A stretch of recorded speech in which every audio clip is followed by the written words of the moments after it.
I think people watching this, and I myself have the question, what does it actually mean to be a bestseller on Amazon in numbers? Yeah, no, that means that's the meaning you give. Yeah, I know people, they have sold 200 books, but they were bestseller for 2 days.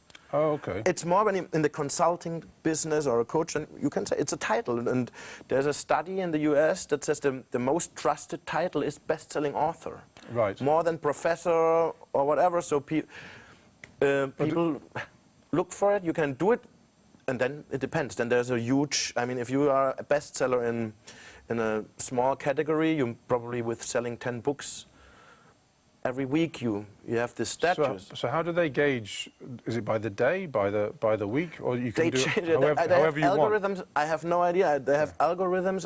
They change the bestsellers every hour. So Amazon call it a bestseller, but we're not exactly sure why they're calling it a bestseller. They call it a bestseller because maybe in 1 hour or in 1 day, I don't know them, because I think the algorithm makes like an average of what you've sold maybe in a week or something. Oh, right, okay. But it's really, it's like when you...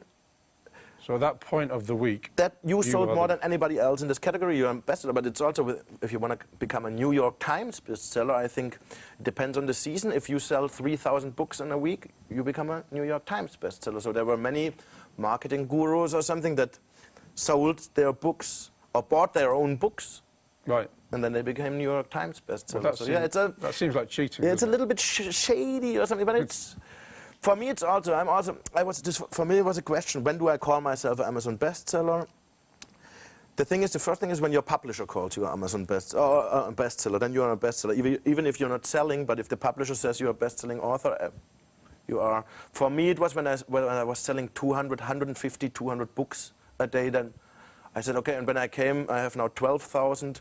I think apart from 6,000 on, I said, well, yeah, it's a bestseller. Yeah. Okay. But the thing is, I want to sell more. Does this